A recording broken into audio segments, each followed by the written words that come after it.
Madara. Madara ir īpaša sieviete, par kuru es vēlos jums šodien pastāstīt, kura ikdienā rada daudz prieka un daudz atbalsta citām. Bet viss jau sākas ar Madaru pašu. Kas ir Madara? Kas ir viņai svarīgi? Kā tas ir iespējams, ka Madara, kur vien iet, tur iededz gaismu, tur rada ticību, ka lietas spēj notikt un viņa spēja iedvesmot citas sievietes sev apkārt. Un tā katru dienu Madara virza gan pati sevi augšup, gan citus iedvesmo sev kolēģis apkārt un rada platformu bērniem, kur augt veselīgi un drosmīgi un ar pilnām iedvesmām rada Madara gaismu sev apkārt. Patiešām, kas ir Madara un kā viņai tas izdodās, kur slēpjas Madaras saknes un būtība? Madara. Esiet sveicinātas, mīļās!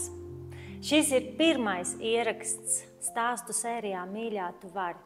Es esmu Ieva, un es gribu sarunāties ar sievietēm no Latvijas.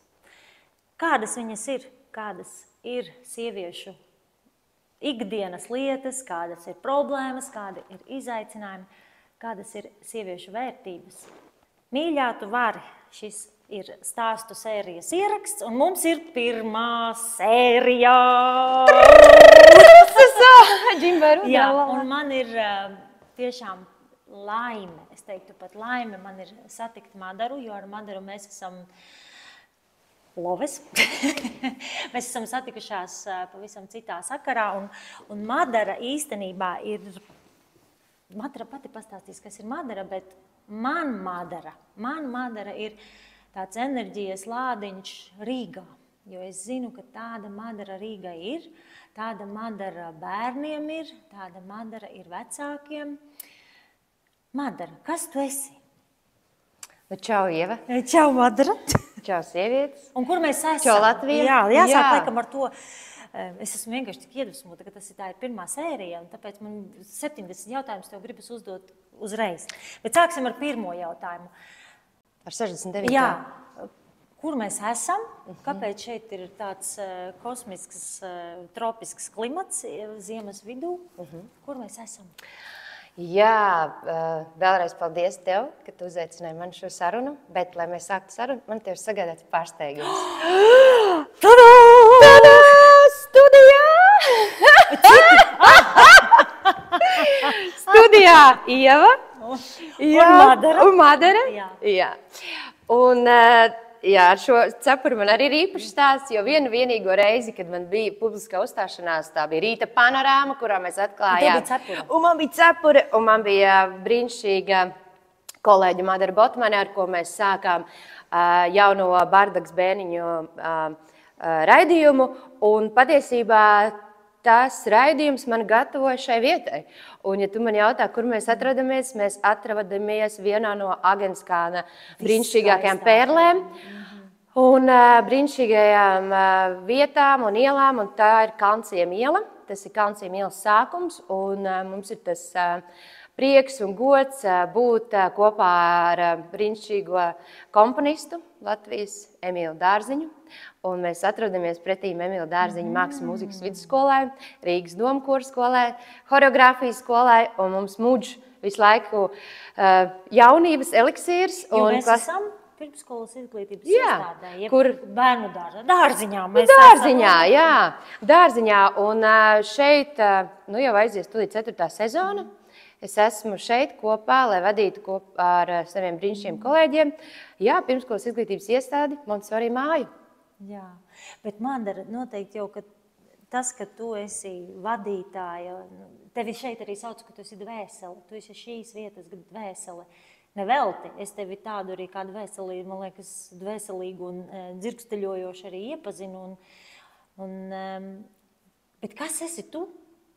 Jo viens ir tas, ka mēs sevi asociējam, jā, sieviete, jauda, un uzreiz atnāk pozīcija vai profesija vai loma, bet kas esi tu? Kas tev ir svarīgi? Kas ir Madara? Jā, Madara laikam ir liela vērtība. Pati par sevi? Jā, pati par sevi, un ilgi bija grūti pieņemt to vērtību, jo to vērtību ir ielikta šūpulī.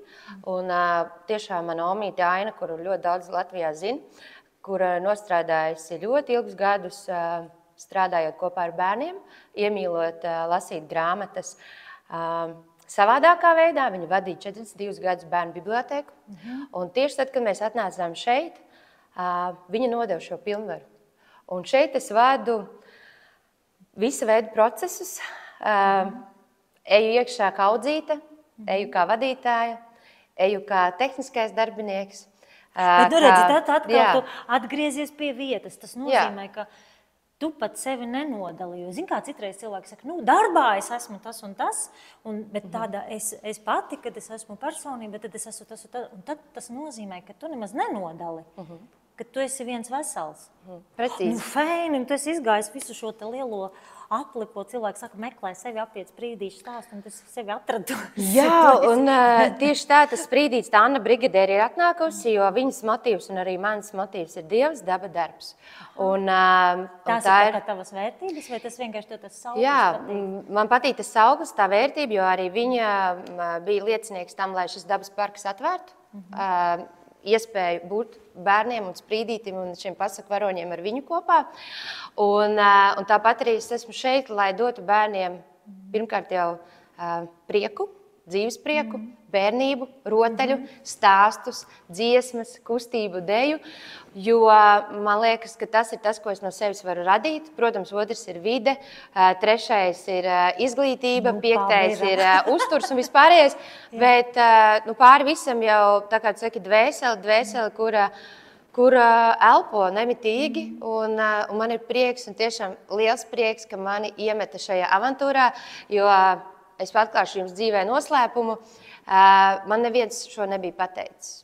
Un es pat nekad nebiju iedomājusies, ka kaut kas tāds dzīvē ar mani notiks, izņemot, ir vēsturē ierakstīts fakts, gadi nepateikšu, bet esmu minējusi, ka bērnībā es gribu būt mūzikas skolotāju. Tā kā bērnu dārzā citus aptaujā bērnus, bet tu minēji, ka tu gribi būt mūzikas skolotāju. Un tu šeit esi? Jā, es esmu šeit.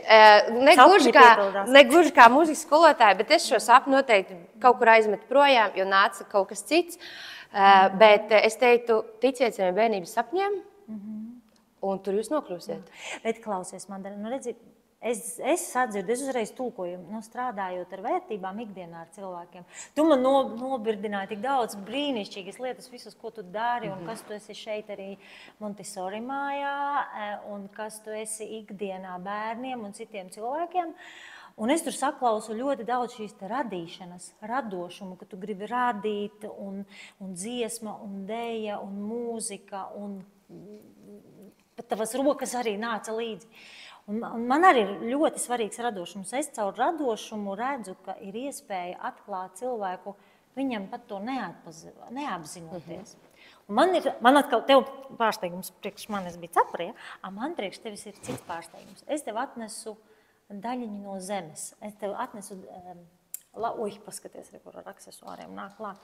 Tev ir Latvijas gabaliņš, un kamēr mēs runājam, šis māls, lai dod mums iespēju aizmirsties, ka te kaut kas tiek filmēts, kaut kas tiek rakstīts, jo māla sarunā cilvēki aizmirst, ka jārunā pareizi, jāizvēlās kaut kādas frāzes. Jo man tiešām patīk veidot mālu, bet es sapratu, ka man vislabāk patīk veidot mālu ar citiem kopā, īpaši sievietēm, un klausīties, ko viņas stāsta. Jo tad nāk ārā pavisam citas lietas, jo principā māls dod iespēju nesamelot. Tu nevari samelot. Lūk, kas mums tur sanāks, es nezinu, bet kaut kas mums radīsies. Un kamēr mēs abas divas kaut ko ģenerēsim, cerams, ka līdz ieraksta beigām mums kaut kas arī taps. Un ja arī netaps, tad arī. Klau, es noskaidroju tātad par tevi vismaz tādā ievadā, ka radošums tev ir svarīgs. Kā kā tu pati priekš sevis atrodi to radošumu, kur tu labi, tu citiem dod, bet vai tu sevi arī liec kaut kādu radošumu, tu kaut kur dodies? Kas ir tāds tev, kā sievietei būtiski, ka tu arī meklē to radošumu kaut kur citur? Jā, man ir svarīgi, laikam, vissvarīgākā šobrīd tāda apzinātā, radošā iedvesma, ko es esmu pati gadiem ejot cauri, sapratusi, ir daba. Daba. Un man ļoti patīk būt pie zemes. Man ļoti patīk... Tev ir dārs, tev ir... Man ir dārs. Tev ir dārs, tas tā kā joka pēc pieminē, bet kur tev ir dārs? Ir tāda brīnišķīga vieta Latvijā Medemciems, dārziņu masīvs, kur šobrīd... Dārziņš? Man ir dārziņš. Ko tu tur audzē? Kas tev tur ir? Šobrīd vairs neko, jo mēs tūlīt pārceļamies uz citu masīvu. Jā. Un šobrīd viss, kas ir izņemts, bet esmu mēģinājusi gan caur siltumnīcu pierādīt un parādīt sev, bet es vairāk šobrīd koncentrējos tiešām to resursu, saņemt vairāk no vietām, kas man iedvesmo, un tas ir mans purvs.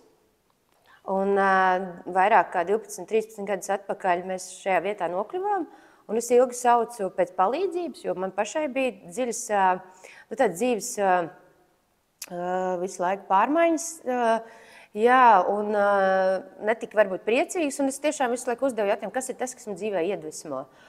Un kā tas ir, ka tu tur rāpies kokos un tur iedvesmojies, apķerot koku un raudot sūnās, bet tas palīdz kaut kādā brīdī. Tad tu speciāli gāji mēģināji to darīt? Vai? Jā, tās 10 sekundes mēģināju tā kā nedomāt, vērot, kur tās domas iet un sākt Latvijā jau nekā nebija. Tas nav iespējams nedomāt, smadzenes tāpat domā. Domā, jā. Un tad tu nokļūst kaut kā pie tiem radošiem, iedvesmojušiem cilvēkiem, kuri to bišķi savādāk tās lietas pastāst Bet jā, es visu laiku meklēju, vēl joprojām meklēju tās iedvesmas, kas mani iedvesmo. Un šobrīd tie ir cilvēki, arī bez dabas, kuri... piemēram, kāds ir tavs cilvēks, kas tevi iedvesmo? Daba, viens skaidrs, tu ej tās 10 sekundes skauj kokus un rāpies augšā, jā? Jā. Praktiski tu arī lec no kokiem lejā? Jā, bet visu, ko darīts, ir, vispār traki, es esmu, to viss zinu. Tu saproti, ka tagad tu nevari nestāstīt. Visu, ko tu stāstīsi, tev jādod piemērs. Tātad, atgriežos tad atpakaļ. Tiešām tu lēkā no kokiem lejā? Nē, tik traki jau ar mani arī nav, bet es rāpjos augšā, mēģinu, ne tā, es neesmu darījis visu laiku, protams, tas ir pēc sajūtas, tas ir nepieciešams sev pārvarēt, paskatīties, kāds izskatās, ka tu atkal uzej tajā bērnības stāvā un tu paskaties sevi no malas, tu uzkāp tajā ābelē, vai tajā, nezinu, es pat uzreiz tagad nevaru pateikt, koku nosaukumus, jo apstulbu pie šī jautājuma. Bet runājot par iedvesmām un cilvēkiem, lai piedod manis vīrs, bet viens no tādiem šī brīža iedvesmas avotiem ir brīnišķīgs draugs paziņa Raimonds Strokšs, kas šobrīd arī kāp virsotnē vienā no, kurš arī kāpj. Jā, tā kāpšana ir ļoti svarīga. Bet, kad tev ir kaut kur jāvirzās uz priekšu, tu nevari apstāties. Tevi viņš iedvesmo tāpēc, ka viņš kāpj, vai tāpēc, ka tu ar viņu arī kaut kur kāp kopā? Vēl nē, es domāju, ka viņš man nevar vēl līdz tam brīdim, tāpat kā līdz 42 kilometriem vēl ir jātiek. Es domāju, ka līdz tam mēs vēl izaugsim, vēl ir bišķi jāpiet. Bet tas ir vienkārši par tiem cilvēkiem, kas tiešām rada tādu ļoti labu ap sevi auru, es pat teiktu, varbūt tāpat ir aura, kad nekas nav neiespējams, ka viss ir iespējams. Jo skatoties uz tevīm, es domāju, bet tas ir iespējams. Par to arī ir tā mana vēlme izvilkt ārā ne tikai no tevis, no citām dāmām arī, kur slēpjas tā, jo tikko tu man arī apliecināji, ka tu saki, ka tas ir iespējams. Vai tu vienmēr esi jau no sava mazotnes bijusi tāda, ka tu tici tam, ka tas ir iespējams? Nevis ticēt pasakām, bet ticēt, ka kaut kādas lietas notiks. Vai tev tā bija, ka tu gāji un uz kaut kādiem saviem sapņiem, zināji, tas piepildīsies, tas būs. Un no kurienes tas ir nācis? Kāpēc? Ja tas tā ir. Un ja tas nav, tad arī kāpēc? Jā, paldies tev. Šis ir ļoti labs jautājums. Man ir bijuši dzīvē brīnišķīgi šie iedvesmas cilvēki, kurā tajā brīdī... Mēs atgriežamies pie cilvēka. Tad vienu mēs dzirdējām no cilvēku, tagad minēsim, ka būs 5. Jā. Bet, un tajā brīdī, kad tu kā bērns, ja mēs ejam cauri bērnībai, tad ir šie es teiktu, tie tavi cilvēki, iedvesmas cilvēki, treneri, instruktori, skolotāji, kas tev visu laiku dod šo cerību, šo ticību, ka tu vari piepildīt savu sapni.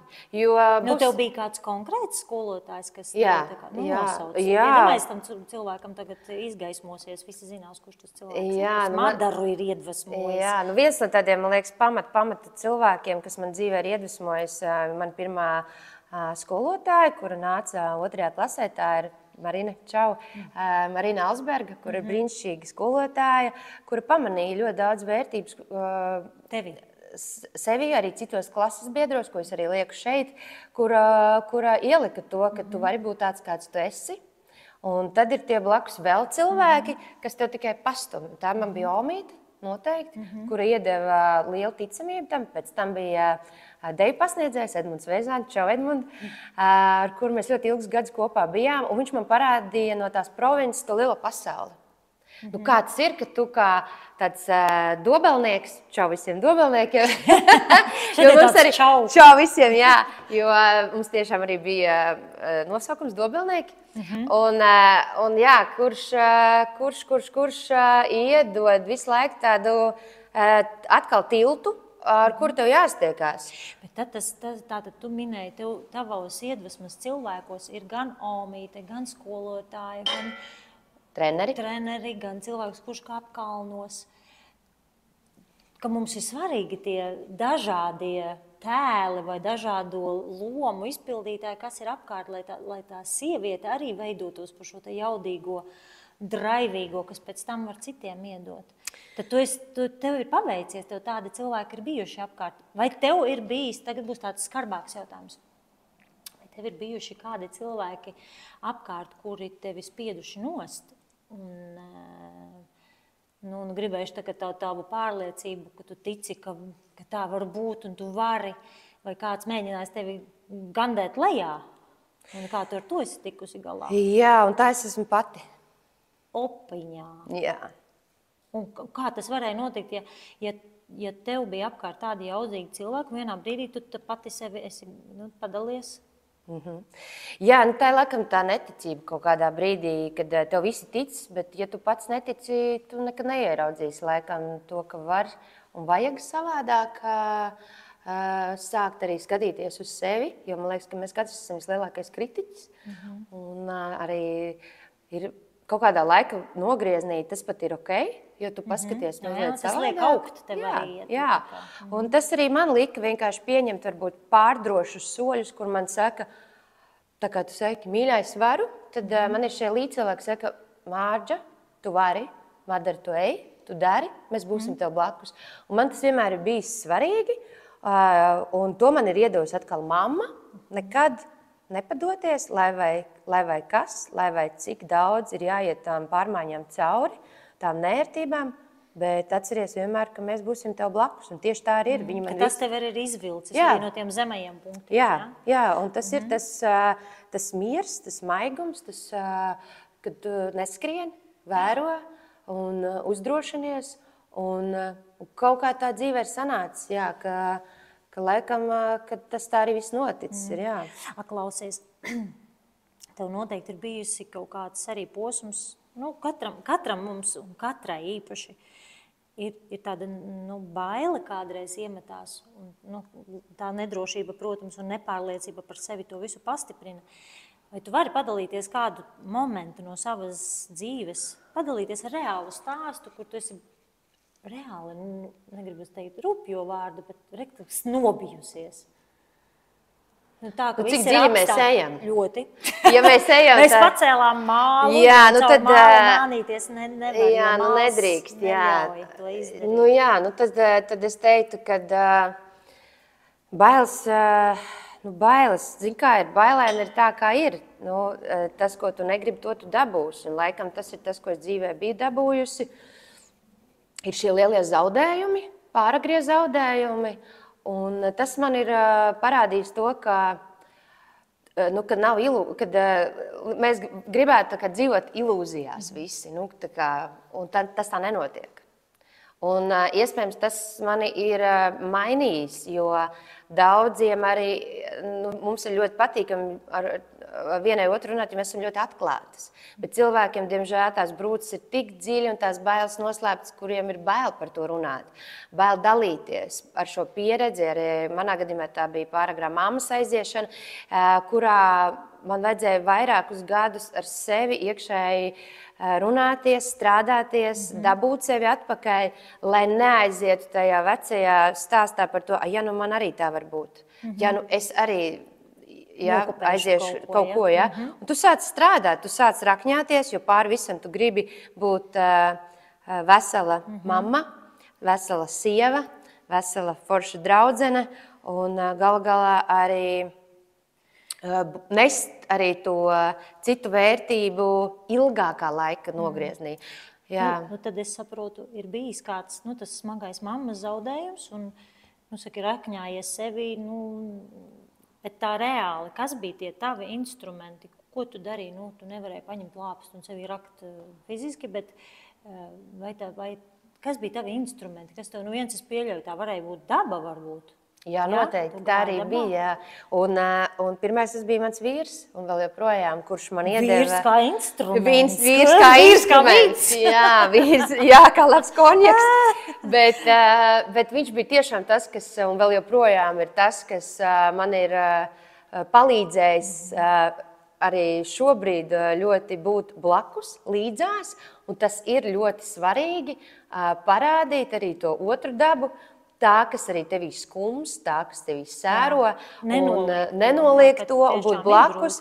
Un tad mēs abi sākām domāt, ko tālāk darīt. Bet tad jau viņš bija tev vīrs, kad viņš tevi sāka atbalstīt? Juridiski vēl nē, bet jā. Jūs sāpēs viens otru atradāt? Nē, priekos, ļoti lielos. Mēs kopā mācījāmies. Viņš man noskatīja, viņš man nocupēja, viņš iemīlējās, es iemīlējos, un tā mēs sākām. Bet labi, tad pārsfrāzējot, kā sievietei, tad ir būtisks šis vīrieša atbalsts, ka ir blakus spēcīgs vīrietis, vai spēks ir tajā, ka viņš tevi atbalsta, vai es pareizi tevi saprotu, jo tu nevienā brīdī nepieminēji, nekas viņš ir, nekāds viņš bija, bet ka viņš bija tavs atbalsts. Vēl joprojām. Tur ir, man liekas, tas ir tā kā tajā dziesmā, cimdiņš ar ociņu, plodiņš ar vāciņu. Tad padalies, kā tu tā kā uzturi šo feino, ka tu vari joprojām par vīru. Cik jūs kopā esat? 18. 18. Pilngadībā. Jo tu joprojām saki, kā cimdiņš ar rotiņu, nav, vīrs. Tātad kaut kas tur jums joprojām ir, kā tu uzturi to dzirksteli, ka tev ir joprojām šīs spēka attiecības?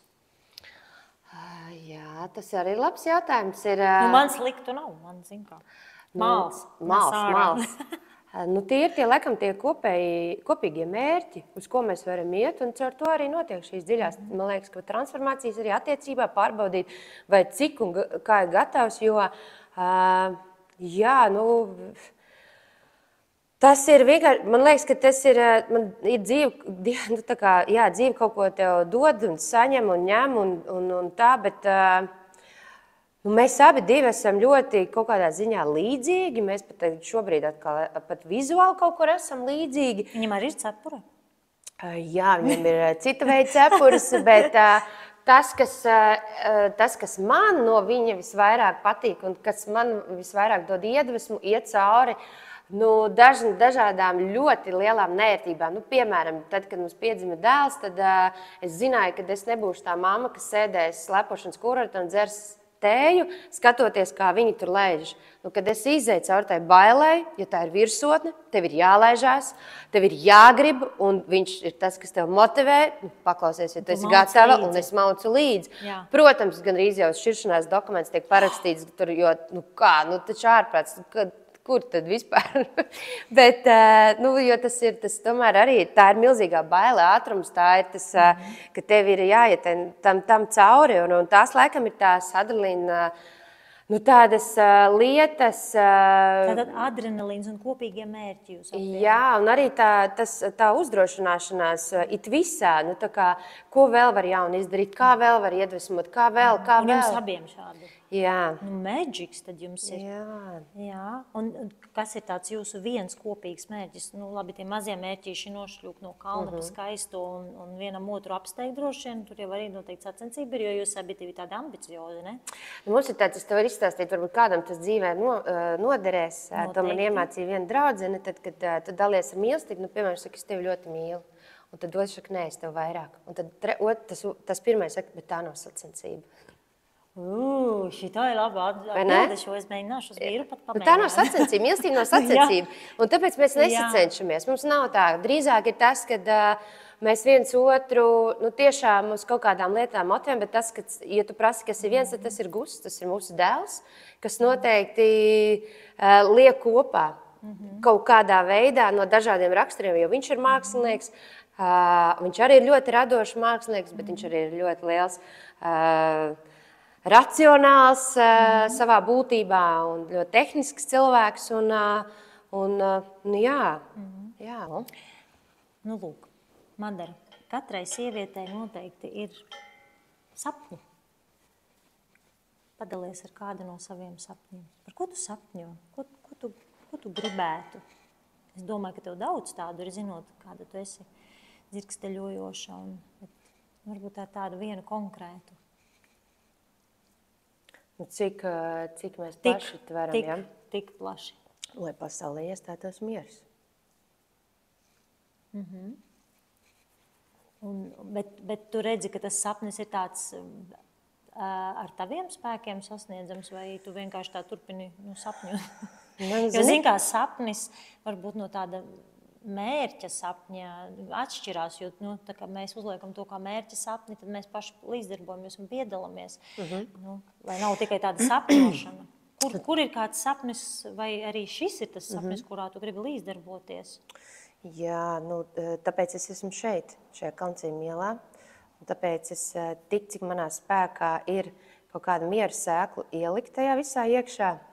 Un tas laikam ir tas brīdis, kurā es tev vienkārši varu pateikt to, ka tāpēc esmu šeit, lai tas bērns tomēr kaut kādu mieru to iemācās sevi, jo mēs dzīvojam tik ļoti trauksmēnā vidē, tik trauksmēnā laika periodā, kurā viņam ir vajadzīgs absolūts miers, siltums, un to es caur sevi varu dot, un tas sapnis ir tāds, lai kaut viens bērns no šīs vietas aizejot, sajūt, paskatoties uz to koku vai dzirdot to melodiju, tomēr sajūtu atpakaļ to māju sajūtu, to mieru sajūtu.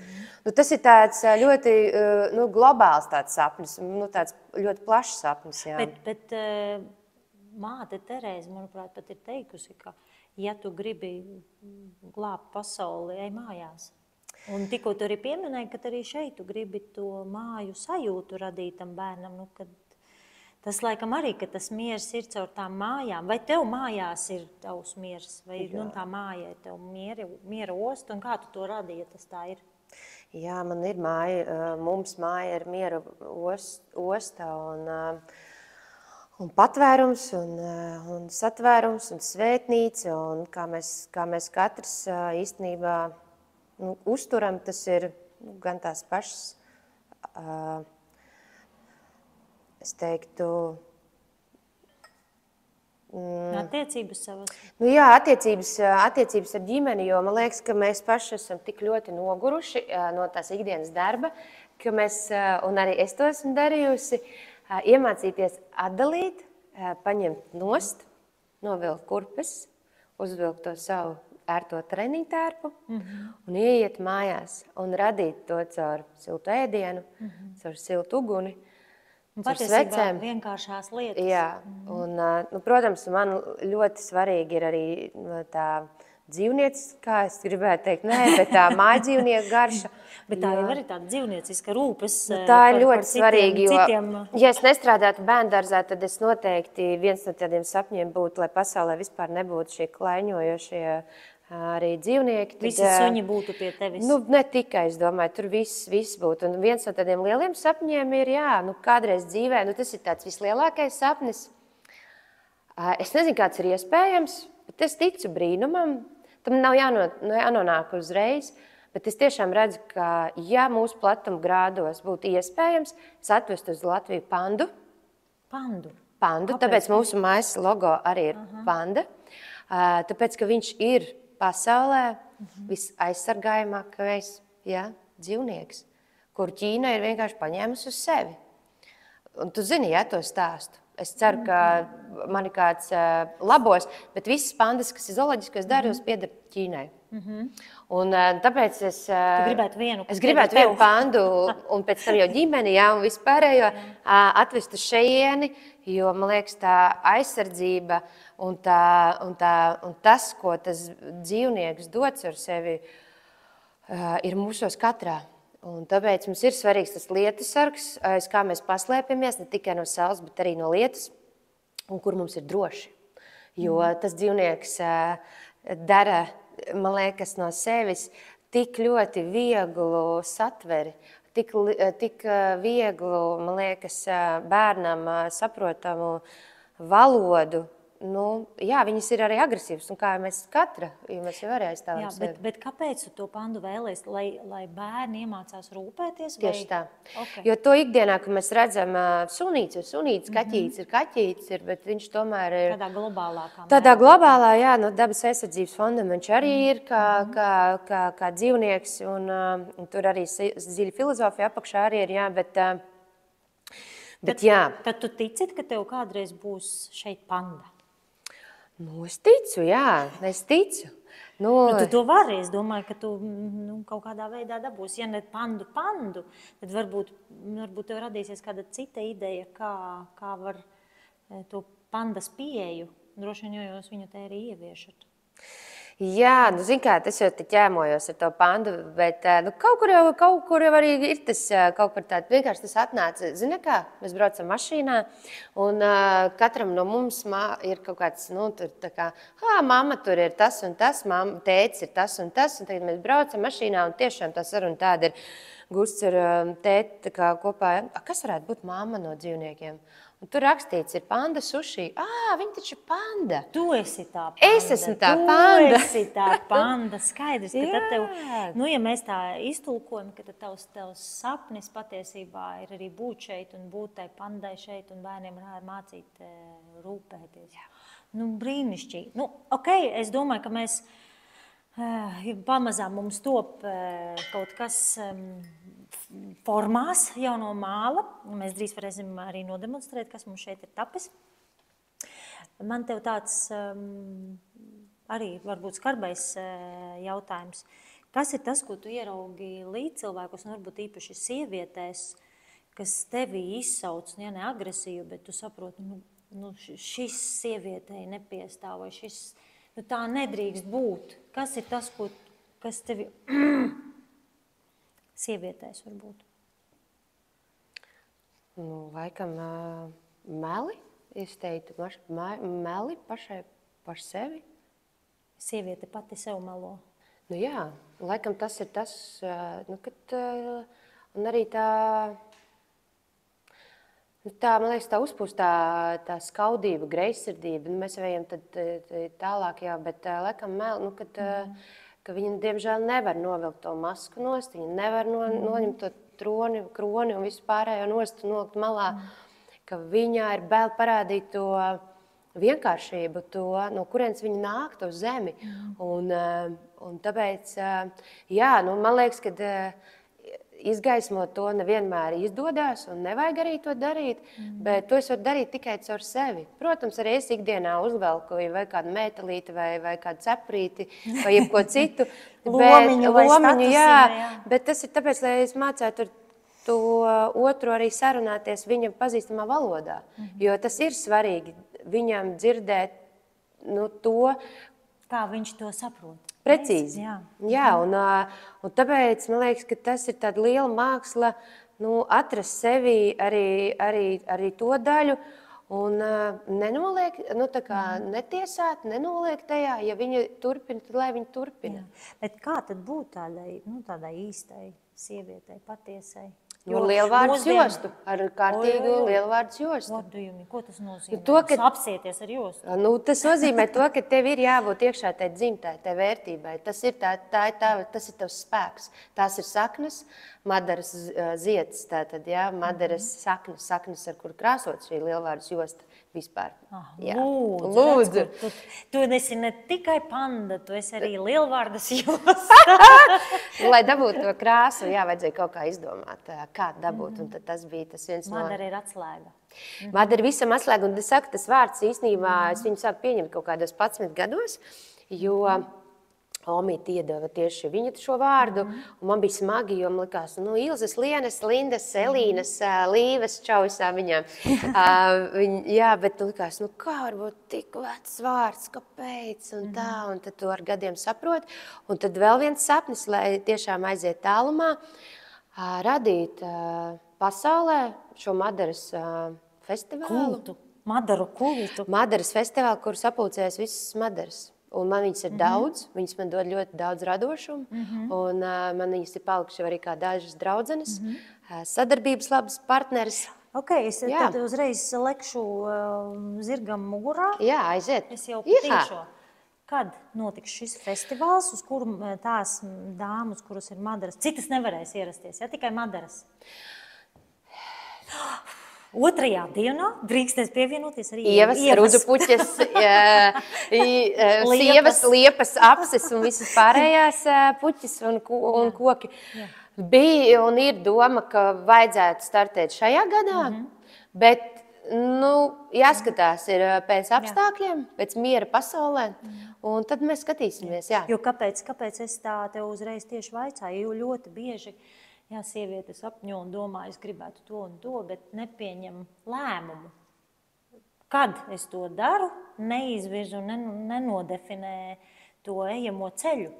Un es zinu, ka tu definē, kas tev palīdz pieņemt lēmumus, jo es tikko uzdodot tev jautājumu, uzreiz saņemu atbildi, es zinu, ka tu proti pieņemt labus lēmumus.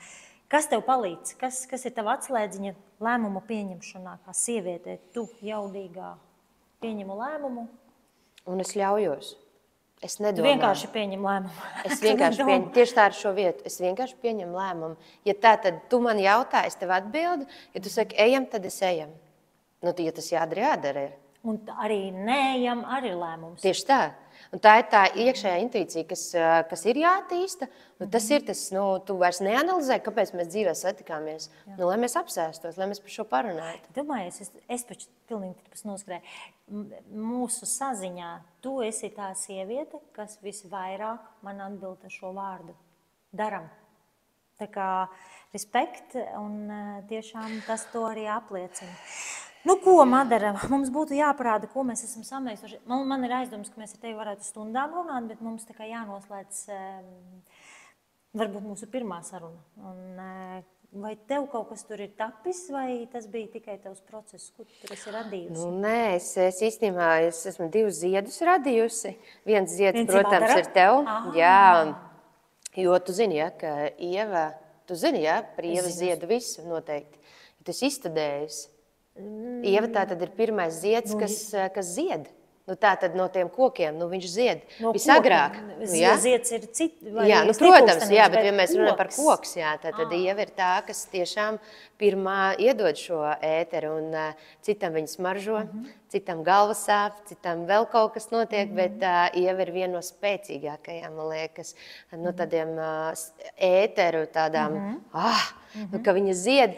Tu pirtī taču ej? Eju. Tad ņemu Ievu. Un tu man esi Ievu uztaisījusi?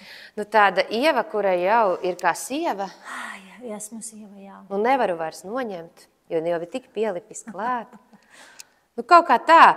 Īstenībā jau nē, tā ir tāda rozīte laikam, jau neļķīte, jau lai viņi tur ir. Burvelīgi, paldies. Redzi, kā mums jau pietiek mazliet parunāt, un mēs varam kaut ko radīt uz sitiena. Nav jābūt māla meistarēm, lai kaut ko radītu. Un tas pat nav par mālu, bet par vēlmi darīt, un arī tas parāda, kāda tu esi devēja. Tu man uztaisīji. Jā. Es iedomājos, es taisu, un es par sevi domāju, kurš šo trauciņu likšu? Egoisti. Bet es labi, tad es varētu mainīties un mācīties no tevis, jo tas ir arī forši, ka mēs satiekam citas sievietes, un mēs viena no otras varam iedvesmoties un mācīties. Un es paldies tev saku par to, ka tu ar mani dalījies. Jā.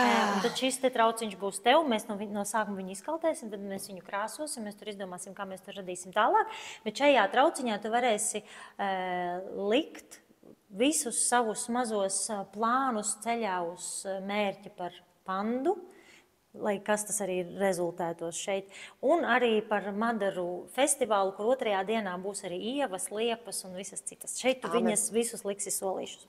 Ja? Amen. Un man tev ir dāvanas par to, ka tu teici jā un neatteici skaistai sarunai, vienkāršai sarunai. Paldies tev par vienkāršumu, jo es ceru, ka es tev par daudz nebakstīju, bet es labprāt gribētu vēl ar tevi runāt, pabakstīt vēl visādus jautājumus. Bet pateicībā par to tev ir īpaša dāvana no salonā, skaistu apģērbu salonā Lučija. Wow. 30 eiro vērtībā dāvanu karte. Tur gan uzreiz visu nesapirksi par 30 eiro, bet tas būs impulss tev atrast kaut ko skaistu. Man tev šīs skaistās Latvijas ūziņas ir no turienes. Un tev ir arī, tu pieminēji arī pirti, Ozoldruvas Eko, kas ir tālu vidzemē, arī tev dāvina dāvanu karti, lai tu vari, ja nepasildīt kauliņus, bet atkal būt dabā, tas, kas tev ļoti, ļoti svarīgi savienoties un būt un tā. Tā kā milzīgs tev paldies. Paldies, mums ir pirmais ieraksts noslēgumā, bet mēs vēl Madarai palūksim pateikt, ko tu novēli sievietēm Latvijā?